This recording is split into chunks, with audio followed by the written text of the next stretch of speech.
caminante el monte con las alas coloradas. Buenas tardes, hoy 30 de julio del año 2021.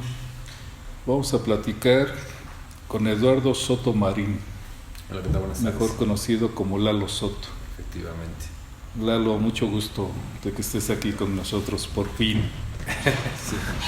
Cancelamos 2 veces y por fin vamos a poder platicar. Claro que sí, muchas gracias por la invitación. Eduardo, ¿dónde estudiaste? ¿Cómo fue tu situación escolar? Mira, yo llegué a Ciudad Nezahualcóyotl aproximadamente por ahí de los finales del 77, principios del 78. Mi educación primaria la estudié aquí en la Metropolitana, en una primaria que se llama José Antonio Alzate. Posteriormente fui un alumno bastante inquieto, tuve algunas bajas ahí, entré a la Jicotencatl, en aquel tiempo era una de las secundarias más cotizadas del momento, y pues por inquieto o mal portado, como que me mandan a la Calmecac. Y igual también ahí duré 6 meses y pum, me mandaron a la 86, hasta allá por la Arenal, adelante de la Arenal. No es que fuera yo latoso, sino era yo muy inquieto, las clases me aburrían demasiado.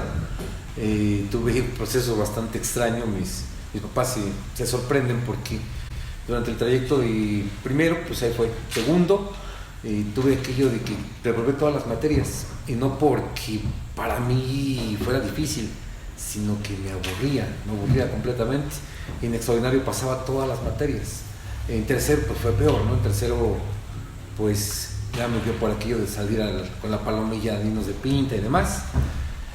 Posteriormente salgo y entro al colegio de bachilleres, plantel número 9, ahí en Aragón. Ahí llevé una vida bastante interesante, conozco algo sobre la cultura, le voy con ciertos matices de poesía y declamación, y empezamos Pero a trabajar. ¿dónde estos matices de poesía y declamación? Mira, yo desde muy pequeño, cuando llegué aquí a Nesa, conocí a un tipo llamado Ricardo Carpintero. Con él empezamos a hacer blues, me gustaba mucho el blues. Desde los 5 años, 6 años, nuestros papás tenían esa conjunción del blues. Entonces él sabía tocar la guitarra y nos poníamos a hacer ahí nuestras cancioncitas. Hicimos ahí algunas canciones, será otro tema más adelante. Y en una excursión, mi amigo en el 84, vamos a Acapulco y se lo traga el mar. Caigo en depresión y dejo de escribir canciones. En el 85 tenía 11 años, casi 12 años. Ingreso a la secundaria, y en ese proceso, después del terremoto, mi vida cambia completamente. Caigo más en depresión, y en la secundaria ya me regala un amigo mío, el profesor Pala Vázquez, me regala 20 poemas de amor y una canción desesperada de Pablo Neruda, y abro el libro, exactamente el poema 15, me gustas cuando hablas porque estás ausente. Y dije, wow, y me pechuté todo el libro. A partir de ahí me dediqué a conseguir toda la obra de Pablo Neruda, toda la obra. Empiezo a ingresar al mundo de la poesía, a ver dónde daban talleres. Desgraciadamente no se me dio la oportunidad de entrar en ningún taller, en ningún lugar. Por ahí algún maestro, el maestro del Ángel, que se llama, se cuidaba del Ángel, él fue el que me dijo, a ver, pero para esto vamos a hacer un poquito más para atrás. Yo nazco con un problema de dislexia y tartamudez. Por ahí exactamente en el 80 me fracturó mi pierna, tibia y peroné, y mi madre, en aquel tiempo hacíamos manualidades para las mamás, hacíamos servilletas, hacíamos muchas cosas. Entonces le dije, mamá, no te voy a poder regalar nada. Y me dice, mira, vamos a hacer una cosa, apréndete este poema. A mi mamá le gusta mucho la música de rondalla. Hay una canción que se llama Tal como has hecho, tiene un poema al principio, y se apréndelo sin tartamudear, y ese va a ser mi mejor regalo. Y eso fue el 80-81, me aprendo el poema. Me costó mucho trabajo, mi dislexia no podía pronunciarme en la R, la D, la T, la P y la W, no podía pronunciarla bien. Y mi tartamudez pues era muy marcada, y más cuando me ponía nervioso, parecía descorrallado, ¿no? Entonces me aprendo ese poema, y pues, mi señora madre encantada. Entonces yo cuando llego a la secundaria, el maestro del Ángel, en una situación en aquel tiempo daban artística, me parece que le llamaban a la materia, educación artística. Y entrar en teatro. Me voy a teatro, yo ya a través de la poesía, a través de la declamación, logro superar la tartamudez. Logro superarla porque después mi madre ya no me pide nada más ese poema, sino me pide para Navidad. Pero aquí, Lalo, esta situación de la tartamudez es muy complicada poderla superar. Pues mira, ¿Tú tuviste algún método, alguna situación o nada más fue esto que te decía mira, tu mi mamá me llevaba al hospital general y me ponían lápices en la boca y me ponían cosas que tenía que jalar con la lengua, pero pues al parecer nada servía, ¿no? Entonces yo cuando empiezo a recibir poesía, mi mamá me regala el cassette de Manuel Bernal, con el brindis del bohemio, porque la señora me pidió el brindis del bohemio de Navidad, ¿no? Entonces a partir de ahí empiezo a hablar en voz alta, empiezo a generar, y a través del espejo empiezo a generar esa confianza, porque resulta como que era un problema psicológico, no era un problema escatológico, sino era un problema psicológico el mío, a través de la gestación. Al parecer tuve un problema al nacer, estuve mucho tiempo sin líquido amniótico, por lo que me platica mi mamá. Yo realmente desconozco mucho la situación, y por eso es que nació esa situación. La claustrofobia, el claustrofóbico nació a raíz de ahí. Entonces a través de la poesía me empiezo a aprender todo el disco de pe a pa. En aquellos tiempos no eran... Te voy a pedir ahorita algo. Sí. Claro. Esto por aquellos tal vez niños o papás que pudieran estar en esta zozobra, ¿no? De que el niño no pronuncia bien o tiene 3 años y no platica nada, ¿no? ¿Pudieras ahorita recitarnos algo? Claro que sí. Hacer alguna demostración de lo que es tu obra. Hay un poema muy bello, un poema que le gusta mucho a mi señor padre, es de Amado Nervo, de su libro Plenitud. El poema se llama En paz. Muy cerca de mi ocaso, yo te bendigo, vida, porque nunca me diste mi esperanza fallida, ni trabajos injustos, ni pena inmerecida. Porque veo al final de mi rudo camino que yo fui el arquitecto de mi propio destino. Que si extraje la hiel o la miel de las cosas, fue porque en ellas puse hiel o mieles sabrosas. Pues cuando planté rosales, coseché siempre rosas. Cierto, a mis lozanías va a seguir el invierno, mas tú no me dijiste que mayo fuese eterno.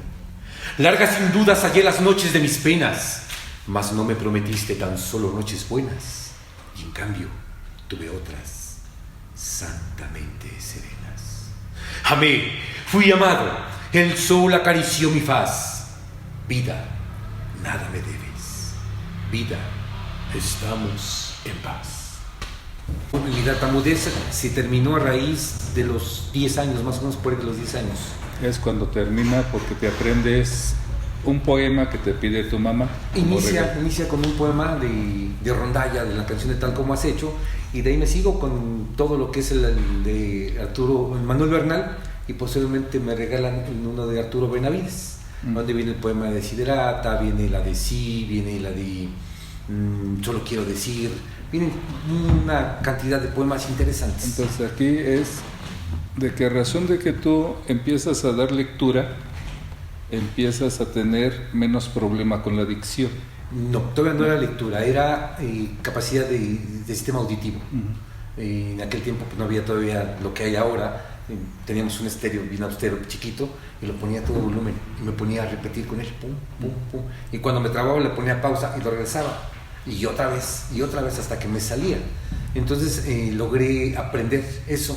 Posteriormente el terapeuta me mandó a que lo hiciera frente al espejo, para verme a los ojos, para ver mi dicción, para ver mis movimientos, y empiezo, pum, pum, pum. A la edad de 10 años, casi 11, yo no tenía problemas ni de dicción, ni problemas de tartamudez.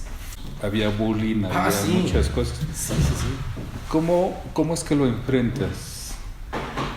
Mira, ya era yo muy retraído. Lo que hacía es que estaba el grupito de los chicos y yo me iba. En aquel tiempo hubo una epidemia en esa de piojos. Entonces andábamos todos pelones. Primaria menos que en la que yo iba, andábamos todos pelones. Tantito crecía el pelo y te mandaban a pelar. Fue casi 2 años de esa epidemia de piojos. Y las niñas también andaban con el pelo cortito y con una media y les echaban quizá que tantas cosas en la cabeza, hasta que se erradicó esa epidemia. Entonces me decían el pelón de los coyoyes, yo no podía decir colores, decía coyoyes. Entonces, y era de patadas, de golpes. Y posteriormente y que pude decir ese poema de manera concreta, mi seguridad regresó. Y se abre el cielo. Sí, porque de una otra manera me confrontaba, me daba una patada, se la regresaba, ¿no? Entonces era el famoso, nos vemos a la salida. Entonces fue cuando empecé yo a confrontarme, primero a mí y posteriormente en mi entorno. Fue cuando sané el entorno.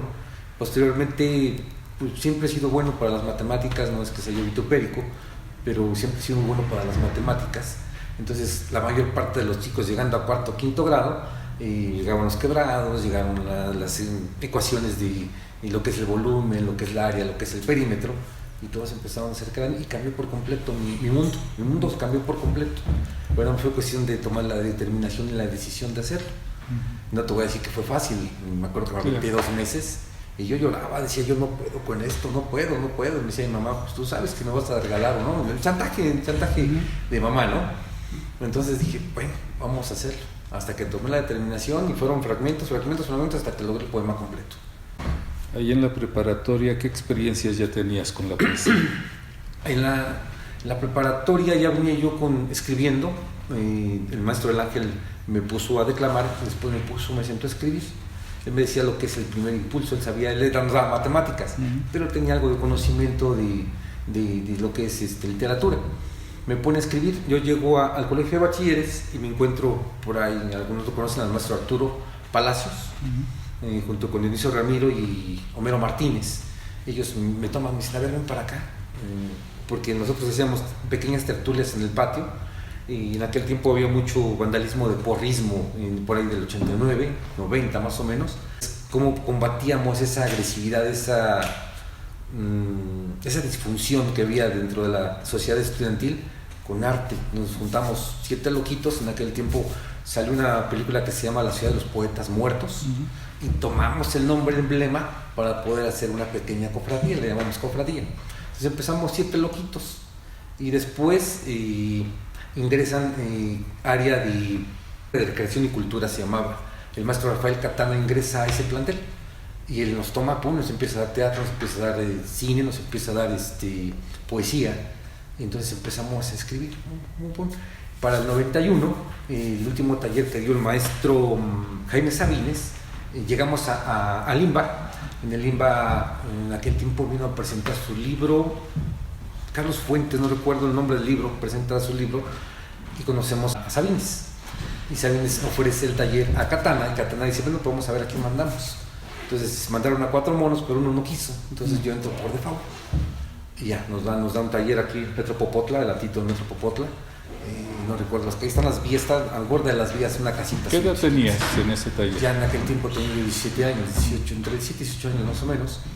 Entonces empiezo, Jaime Sabines me empieza a enseñar, dicen, bueno, te enseñan lo que es el primer impulso. La poesía está basada en 2 cosas, lo que es el impulso y lo que es el arte gramático, lo que es la figura literaria. ¿Sí? Me decía, bueno, me complicaba. De repente me decía, a ver, mijo, usted ponga las tripas en el papel, después le ponemos carelitos y le ponemos trencitas para que se vea bonito. Pero a mí me interesa el impulso, me interesa lo que sientes en este momento, qué te lastima, qué te muerde, qué te lastima, qué te daña. Entonces ahí empiezo a descubrir que la poesía también sana. ¿No? Había conflictos con papá, había conflictos con... En ese tiempo pues te sientes relegado. Yo tengo un grave problema con mi papá desde pequeño, él nunca le gustó la poesía, decía que los que hacen poesía son homosexuales. Y hasta la fecha, en Gato Viejo todavía tiene esa idea, ¿no?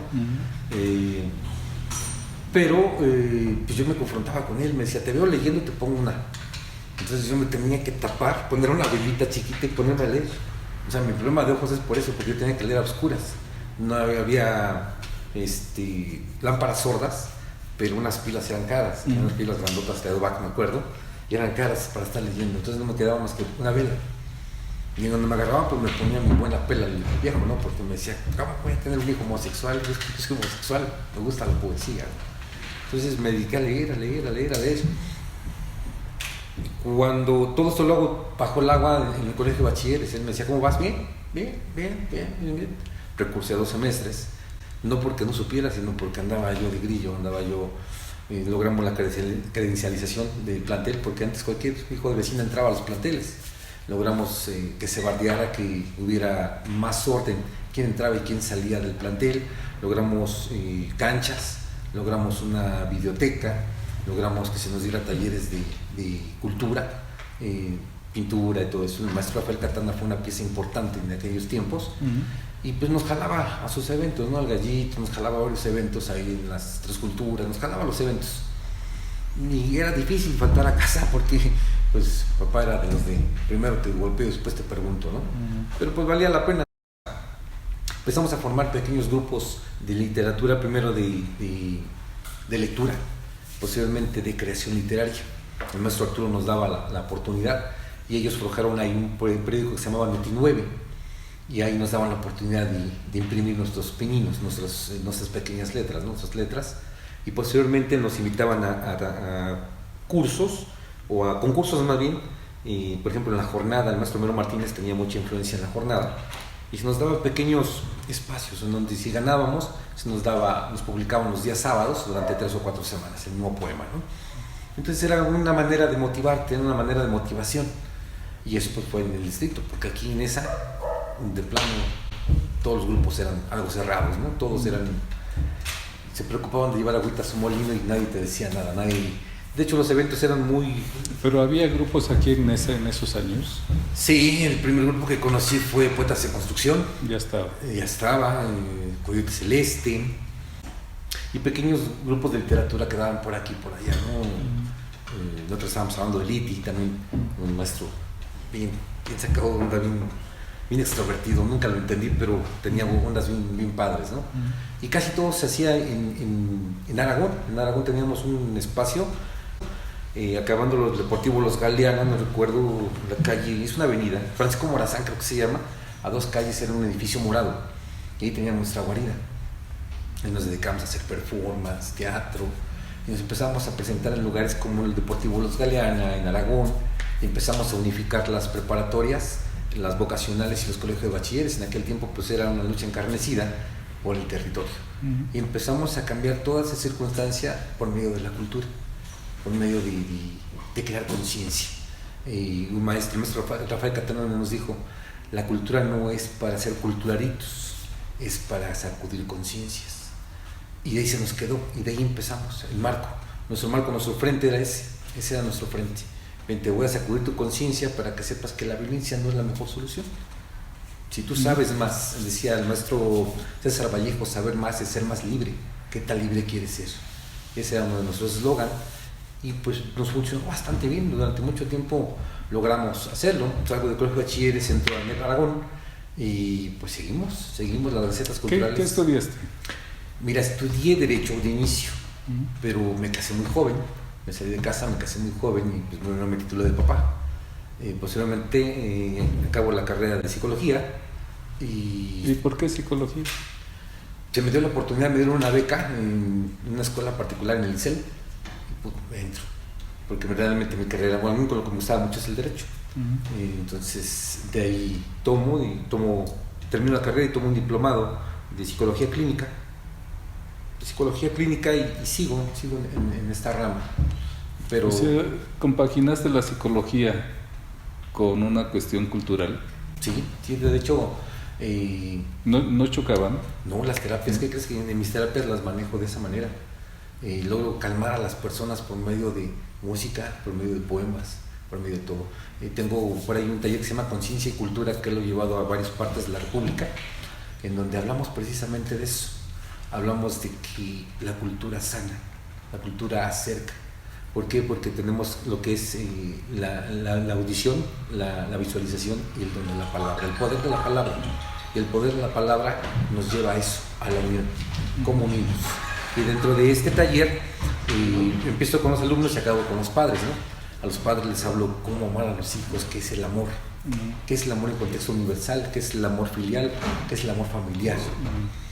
O sea, la cultura la llevas a tu ámbito profesionista y lo desarrollas allí y das terapias a las familias. Exactamente, de esa manera logramos crear, unificar muchas veces a las familias. Sé que no es muy profesional, pero ¿nos pudieras dar algún ejemplo de haber ayudado al hijo, a los papás?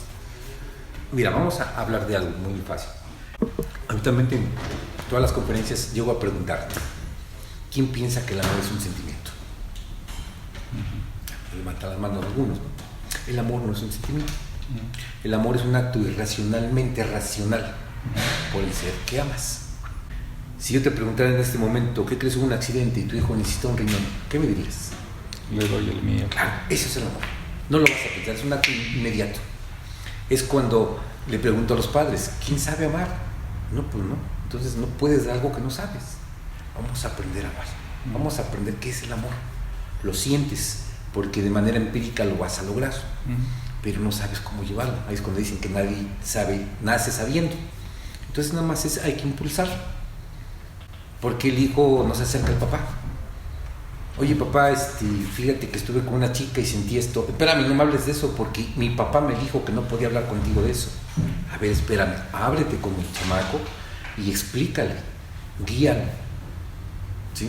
La psicología, como la medicina, como el derecho, son más preventivos que curativos. ¿Sí? Es preferible mejor prevenir por medio de una plática, por medio de crear la conciencia. Yo prefiero mejor un chico decirle, mira, la adicción necesito papá, a que me traiga, ¿qué crees que ya está bien clavado en la adicción? Bueno, pues siéntalo, me va a costar más trabajo. Lo voy a tratar de ayudar, pero si él no se ayuda, yo no puedo hacer nada. Entonces es la manera en la que nosotros, digo nosotros porque somos 3 personas que estamos haciendo este taller, llevar esa conciencia, y de esa manera es como la que empezamos a generar, y ya después llegan, oye, fíjate que me empiezan a hacer preguntas, ya se acercan y es cuando los jalo o seguimos haciendo las sesiones.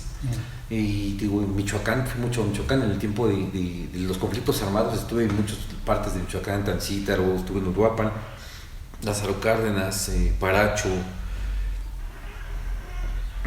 estuve en varios municipios, posiblemente estuve en Salamanca, estuve en San Luis Potosí, pero porque se recomendaba por medio del sindicato de maestros, se recomendaban y me empezaron a llevar a Puebla, me empezaron a llevar a Zúcar de Matamoros, a Cuernavaca. A dar conferencias y talleres. A dar conferencias y talleres, algo que desgraciadamente aquí en Ciudad de Nezahualcóyotl nunca se van a ver las cosas. ¿Y eran conferencias y talleres para buscar la afinidad entre las familias? Buscar la integración, de una u otra manera de integración. A veces los padres y con un hijo también, pero el hijo que decía que el otro era el preferido, el consentido, no, y había esos piques. Entonces tratar de explicarles, a ver, no es que sea el consentido, él requiere más ayuda que tú. Ya les explicas, dicen, pues es cierto, y se quedan contentos, ¿no? Intégrate a él, pregúntale, porque lo criticas, dices algo que le dan todo, pero nunca te has preguntado por qué se lo dan. Ellos saben que tú, si tienes hambre, vas y te cocinas algo y él no puede hacerlo, y no a lo mejor porque no lo sepa, a lo mejor porque no le enseñaron, porque le dieron más sobreprotección, porque él sabe que él no puede hacerlo. Él tiene otras capacidades diferentes a las tuyas y pum, ahí empiezas, ¿no? O sea, de eso se trata. Ese es el asunto psicológico. Pero ¿cómo lo engarzas tú con la cultura?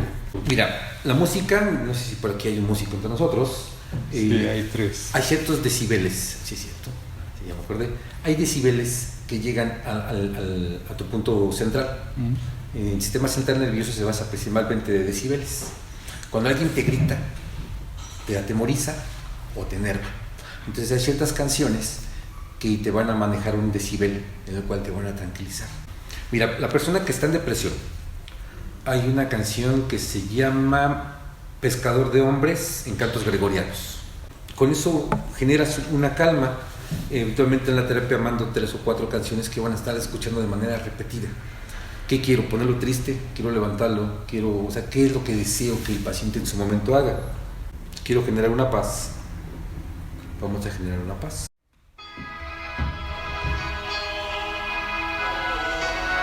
Con esta canción voy a generar una armonía y vamos a empezar a esclarecer su sentimiento. Que habitualmente cuando van en depresión o van por una ruptura amorosa es cuando los estabiliza de una u otra manera. Son 3 canciones, es un juego de 3 canciones. ¿Pero esto lo supiste por ser un hombre culto o por ser psicólogo? Mira, ¿Cómo se engarza? lo único que te puedo decir es que me ha dado buenos resultados y nació de un momento a otro nació de un momento a otro en una conferencia. Estábamos hablando de prevención del delito. Entonces yo, dado mi ponencia, la subo, pero no me llega el de la PGR que iba a hablar sobre la prevención del delito. Entonces me dice un tipo, pues súbete. Digo, ¿qué quieres que diga? Pues no sé, súbete. Tenemos media hora suelta, ¿no? Y está la gente ahí. Entonces agarro y empiezo a hablar. A ver, ¿qué es el amor? Entonces hay un poema que engarza muy bien sobre el amor espiritual. El poema, ¿conoces la obra Jesucristo Superestrella? Cuando sube Cristo al monte Calvario, que va en un ayuno, y de repente dice, Señor, ¿por qué yo? Entonces ese poema es, llega el momento en que logras una catarsis. El espectador que crea la catarsis se queda así, pum, y ya los tienes así a flor de piel, pum, empiezas a hablar. A ver, ¿quién tiene problemas con los hijos? ¿Cuántas veces le has dicho a tu hijo que lo amas? ¿Cuántas veces le has dicho a tu pareja que la amas? Pum, pum, pum, y los meto en catarsis. Y hay un momento que unos se quedan sorprendidos, otros se quedan pensativos, y otros se ponen a llorar. Y pum, bajo del estrado y los empiezo a jalar. A ver, ¿qué tienes? O sea, veo quién está más dañado. ¿Qué pasa? Se me tarjeta y vamos a hablar. Y ya de repente me decían, ¿sabes qué? Pues ahorita toda la plática mañana, pero ya habla sobre lo que tú quieras. Y de esa manera fue como funcionó, que empecé a fusionar la poesía con la psicología, ¿no? Digo, si me permites compartirte algo, tengo pacientes, la mayoría de mis pacientes son por rupturas amorosas, ¿no? Cuando el corazón está haciéndose pedazos, cuando nos morimos un poco más deprisa cada día, porque cada día nos olvidan un poco más, porque hemos dejado de ser algo importante a los ojos de alguien para quien alguna vez lo fuimos todo. Cuando sabemos que esto ya no tiene remedio, y cuando estar solos y a oscuras nos llega siempre el sentimiento de la muerte, o cuando nos miran y pueden creer que aún estamos en paz porque no conocen nuestros pensamientos, como por ejemplo ahora regresan a nosotros como si supieran que no es necesario un poco de consuelo, las viejas y queridas palabras ya olvidadas, y la vieja soledad y la amargura antigua, y la vieja poesía que tantas veces detuvo la caída del mundo sobre los hombros. ¿Por qué tuve que esperar a que se fuera para soñar con ella?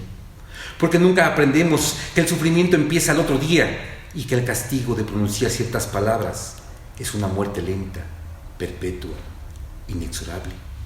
Para llorar por ella, porque también las palabras pueden asesinar, y porque adiós es una palabra vengativa, y porque ya la he pronunciado. Para llorar por ella solo puedo otorgar el sufrimiento, no la luz, no la palabra, no la alegría del buen amor, ni la esperanza puede. Las manos me cuelgan a los lados ahora, como pañuelos estrujados y llenos de lágrimas, o como dos animales atemorizados. ¿Por qué le dije adiós? ¿De qué escribe un poeta cuando vuelve a sentirse solo y se encierra en el mundo, cuando le nace el miedo a tanta soledad?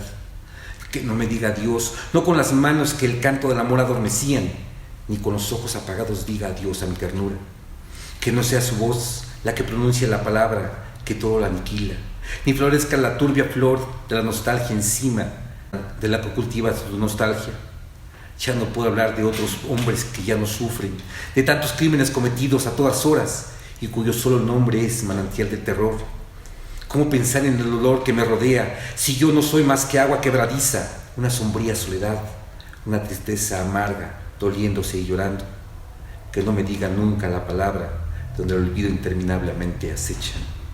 Adiós. Tú tuviste problemas de niño, ¿no? Y a razón de primero repetir, después leer, lograste superar muchas aflicciones que tenías, ¿no? Ahora, en esta profesión que tú tienes de psicólogo, ¿no? Y que das cursos y talleres, ¿no? Rememorando toda esa situación de tu niñez, ¿no? En estos tiempos ahorita de encierro, de mucho, parece que alejamiento entre las personas, ¿cómo se le puede ayudar a los niños? Todas las personas somos instintivas, solemos ser territoriales.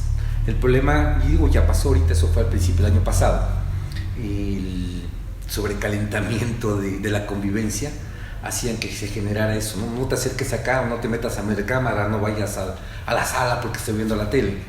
Entonces lo que hacíamos, o lo que daba en algunas clases virtuales, era entretenernos. Ese rato me preguntabas cómo un poema puede salvar. Una, distraigo su mente. Dos, hago que piensen algo más. La mayor parte de las personas dices poesía y dicen, ay, guacala. Entonces dices, a ver, ¿qué me está diciendo este loco? ¿Qué está diciendo este loco? Y empiezo a distraer. Empiezo a bajarlos de su avión, porque están hasta acá. Y ya llega hasta acá. Llega el momento en que dicen, ya no sirve la vida, ya no quiero nada. Y los bajo. Y de repente llegan a la siguiente consulta y me dicen, dame más poesía. Te recomiendan otro poema. Entonces el trabajo, tanto como escritor como terapeuta, es buscar. O sea, es que si los compagina. Claro que sí. Sí, los compagina. Sí, digo, lo descubrí de esa manera, es empezar a buscar qué es lo que me sirve y para cada persona, ¿no? Tengo mi biblioteca personal y de repente se acercan y va a ver, ¿qué traes? Pues, es algo tanatológico, ¿no? Alguien que llega y le cortan una parte del miembro del cuerpo por alguna enfermedad. Empiezo a buscar, este autor, y este autor, y este autor, me va a salir esto, o lo leemos, ¿no? Lo vamos desflorando. Entonces los empiezo a sacar de esa subrealidad en las cuales se aletargaron para sentirse mejor, que habitualmente es la tristeza, la depresión, la angustia, y pues nos pasó de este lado. Entonces, efectivamente, contestando a los niños, les daba material de lectura. Un ejemplo, a un niño de 7 años en adelante ya le puedes poner la Metamorfosis de Frank Kafka, por ejemplo, ¿no? Les digo, a ver, léanlo, y me tienen que descubrir dónde está la metamorfosis. A un niño de 7 años. Sí. ¿Por qué? Porque ya empiezan a tener imaginación. Kafka te dice que Gregorio Samsa amanece y está convertido en un escarabajo, ¿no? Sí. Entonces ya cuando empiezo a platicarles qué es, en aquel tiempo tú sabes que el escarabajo se alimenta del excremento. En aquel tiempo decirle escarabajo a una persona era como una ofensa, como decirle era güey, o decirle palabras fuertes a otra persona. Decirle escarabajo en aquellos años cuando fue escrito, Kafka retomó. Entonces posiblemente Gregorio era borracho, o era mujeriego, era ladrón, era golpeador, no sabemos qué era, pero era una mala persona. Entonces me decían, es que se convirtió en escarabajo. No, ahí no está la metamorfosis, ¿no? Y seguimos desglosando el libro. Entonces los chavillos se acercan y están sentados viendo, y agarran su libro, están lee, a ver 10 minutos más, léanlo otra vez. Y ya lo encontraron, ¿no? Encuéntralo. Pero hay una guía que tú vas preestableciendo de a dónde los quieres llevar. Sí, vamos esclareciendo. ¿Cuál es la metamorfosis? La metamorfosis al final dice, la señora y el señor Samsa van en el trolebús y de repente ven que la hija menor se levanta y se asoma a la ventana y se dan cuenta que ya no es una niña, es una señorita. Esa es la metamorfosis. Es cuando los empiezas a preparar, pasar a su pubertad, a su prepubertad para su pubertad. Y que hizo la niña, alimentó con su inocencia, alimentó al hermano que estaba mal, lo limpiaba, trataba de que estuviera bien. Cuando murió ella fue la que más sufrió, porque la inocencia de ella logró a través del amor, era la única que lo alimentaba, ¿no? Pero decían que era un escarabajo porque era la manera de expresarse en el ser humano. Y de ahí pues el príncipe, el principito, Aura es una excelente lectura. Si tú vas a la calle de Donceles, ahí vas a encontrar todavía la casa en la cual Carlos Fuentes escribió Aura. Antes dejaban entrar, ahorita ya no sé si. Ya cuando ya se apoderaron todos los comerciantes de las casas ahí como bodegas, ya no sé si exista. Pero antes llegabas a la casa, te cobraban 5 pesos, yo fui por ahí en el 92. Te dejaban entrar, las escaleras, el musgo, las plantas, el domo que decía de su recámara, todo oscuro. Entonces era un tour fantástico, ¿no? No sé si todavía existe ese tour, pero la casa existe. Entonces es una manera de atraparlos. Y mira, la psicología se trata de catarsis. La mayor parte son generar una catarsis para que saques lo que pesa, vaciar. Vamos a vaciar lo que te pesa, lo que te duele. Vamos a decirlo, escríbelo, es una serie de terapia, ¿no? Pero habitualmente es catarsis. El blues es doliente, el blues es catártico. Sí, desde la pura música, cuando oyes una trompeta en blues, dices, ay, cabrón, me duele, o sea, ¿qué está haciendo? Me duele, ¿no? Me duele. Algo está pasando. Y volteas. Blues en español en aquel tiempo no había mucho. Escuchaba mucho el blues neoyorquino, desde luego, ¿no? Hace tiempo ahí en Xola hicieron hicieron un paro los microbuses de ahí. Y conozco un tipo y dice, vete, güey, tráete, vete, vamos a echar unas letras. Pues vamos echando letras. De repente, súbete al micro y diles algo. Me subo al micro, agarro el megáfono, pum. Y se quedan todos así viéndome. Dije, ay, güey, creo que no entendieron o no sé. Y güey, que tiene una pregunta y un señor grande en aquel tiempo, unos 50, 60 años, levanta la mano. Y digo, dígame. Y dice, no entendí ni madres de lo que dijiste. Pero sentí el chingadazo. Y sentí bonito y sentí feo a la vez. Pues, en aquel tiempo no supe realmente cómo reaccionar, estaba yo muy joven. Y ahora entiendo que efectivamente logré hacer una catarsis, logré comunicarme a través de la empatía con el otro, con el receptor. Y esa es la parte en donde la literatura, en donde todo el arte te sana. Entonces ahora te hablaba sobre los puntos áuricos. A veces dicen, no entiendo nada de lo que dice, o nada de lo que pintaron, pero esto me hace sentir bien, esto me causa tristeza, esto me causa angustia. Esos son los puntos áuricos. Y eso existe en todas las bellas artes, los puntos áuricos. Y tú los has estudiado y ahora los desarrollas y los llevas a diferentes públicos. Trato de compartir. Desde manera profesional hasta de manera cultural, por así decirlo. Sí, efectivamente. Haces presentaciones de manera cultural, que no tengan nada que ver con la psicología. Habitualmente suelo dar recitales. Voy por mi 10º libro ya. Estoy a punto de imprimirlo, estoy terminando de corregir. Estaba en el refrigerador por lo de la pandemia, pero ahorita ya vamos a ver si se puede sacar a la luz.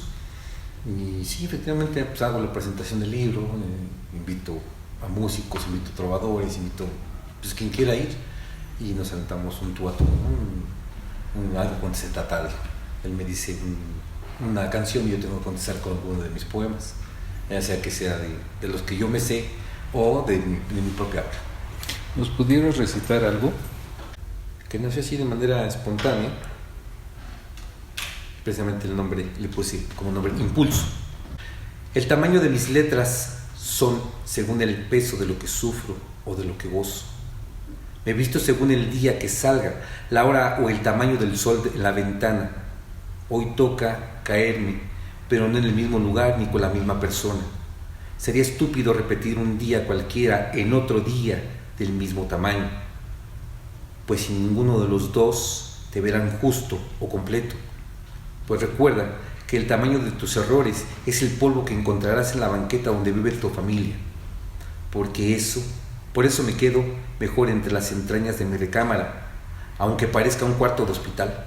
La enfermedad está en los estornudos de los que envidian, los que critican, los que te dan material para construir notas que no sean sombras de la poesía, de una casa llena de frío, a pleno meridiano, a pleno amor roto, en plena pandemia, en plena decadencia, en plena realidad, en donde los platos están vacíos de triunfo y sucios de recuerdos. Es un ejercicio que hicimos, se llama escritura automática. Estaba con un alumnito que se me acercó, me dice, oiga maestro, tiene mucho que nos vemos, vente. Fíjese que leí esto, estaba leyendo a Nietzsche. ¿Qué leíste? No, pues leí la de Hacia los Zaratustra. Entonces digo, pues a ver, vamos a hacer una escritura automática sobre el libro. O sea, la temática, su ejercicio también fue muy bueno. ¿Qué edad tiene el alumno? 28 años. Sí. Y he tenido alumnos desde 8 años hasta 60 años. He recorrido y es muy emocionante viajar entre ellos. He dado 16 talleres literarios, el último lo di hace 3 años, me enfermé y tuve que dejarlos de momento, pero daba un taller por año.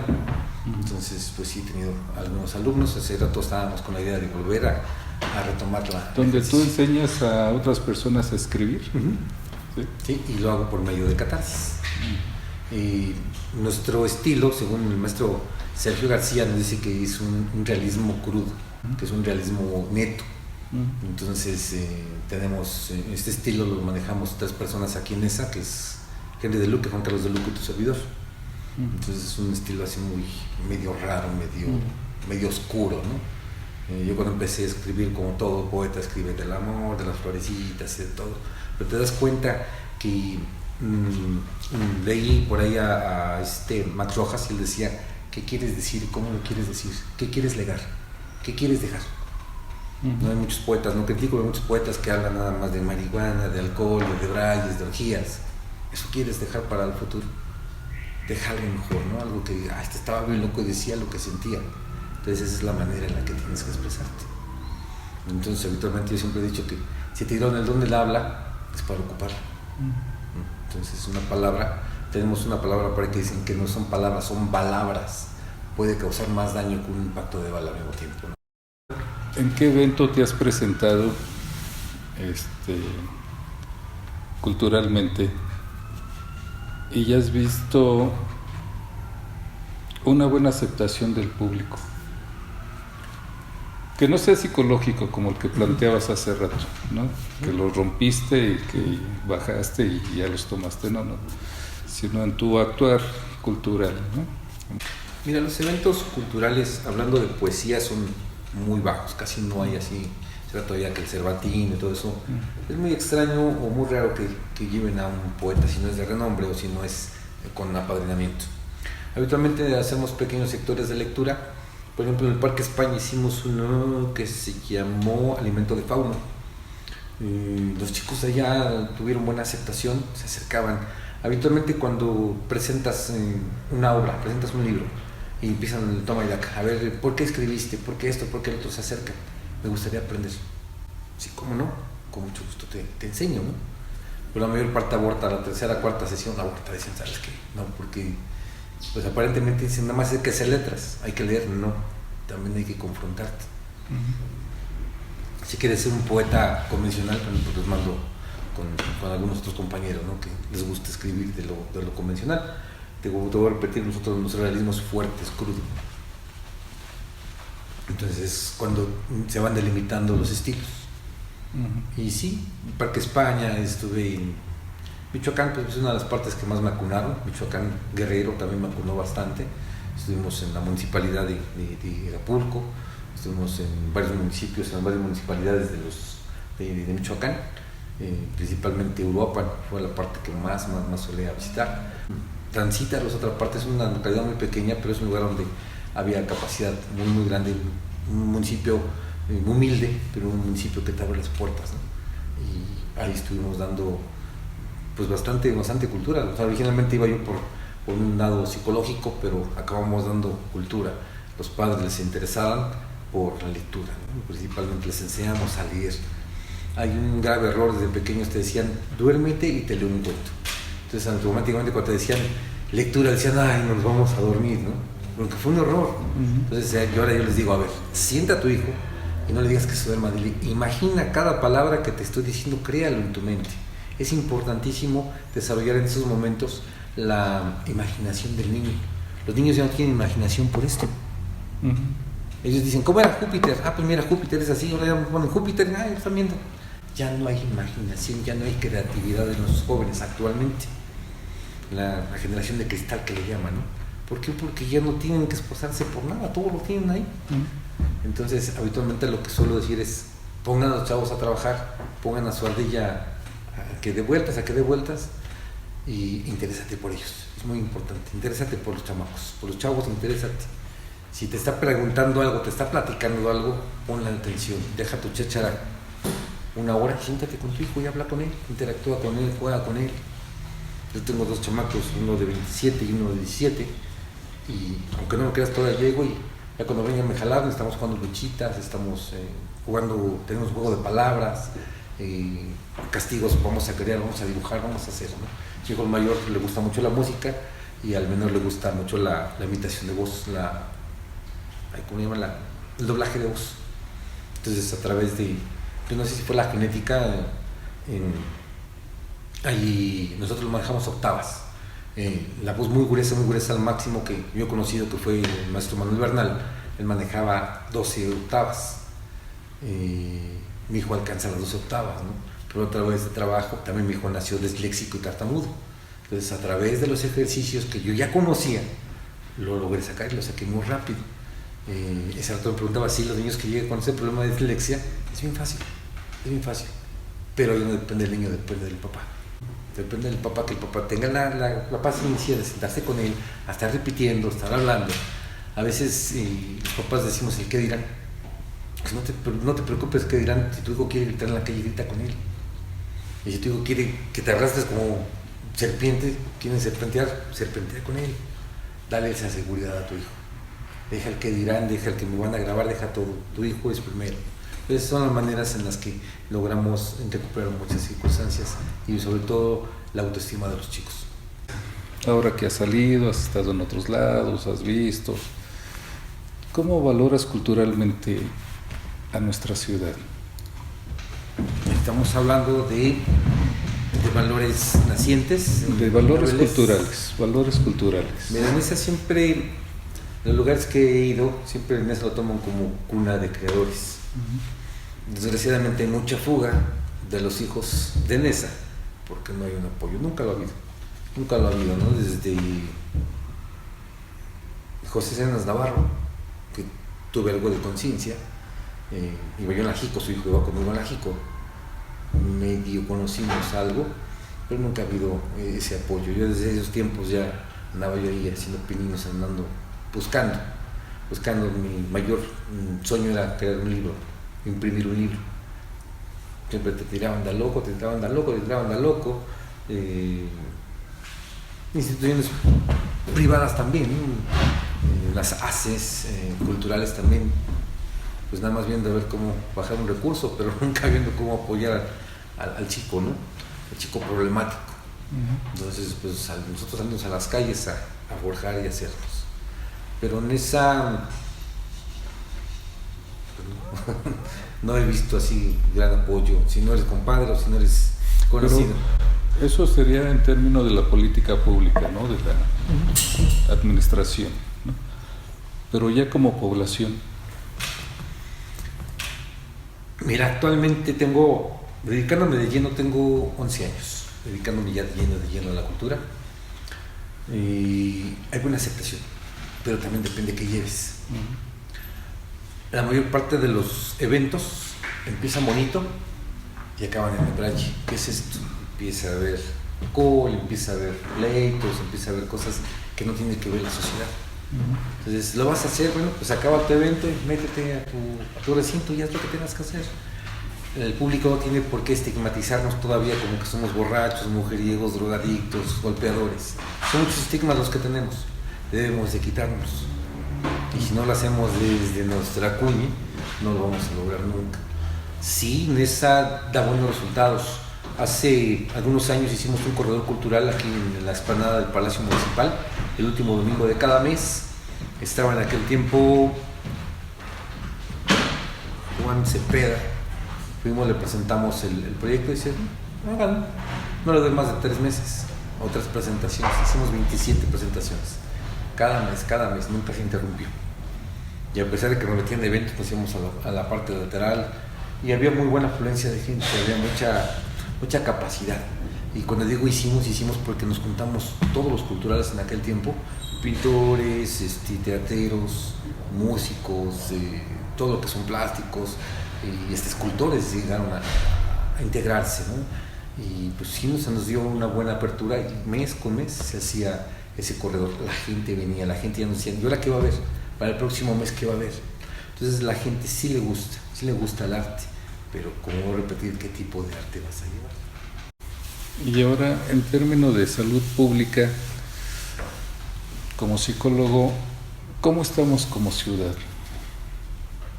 ¿Somos una ciudad deprimida, alegre, Yo creo que melancólica? en este momento con la pandemia, una sociedad deprimida es de manera general, angustiada, principalmente, no solamente en esa, sino toda sociedad a nivel mundial creo que está pasando por esa angustia. Antes de la pandemia, pues éramos una sociedad bastante extrovertida, ¿no? La ciudad de Nezahualcóyotl siempre se ha catalogado por la unión, porque a pesar de que las nuevas generaciones no la tienen, las viejas generaciones aún la conservamos. Nuestras nuevas generaciones ya no las quieren seguir, pero sí éramos una sociedad bastante extrovertida, mucha ayuda, mucha unión. Ciudad de Nezahualcóyotl, de hecho, creció por eso, por la unión entre coloros y vecinos. Eduardo, ¿con qué terminamos esta plática? Es importante que los padres hoy en día empecemos a sembrar valores en nuestros hijos.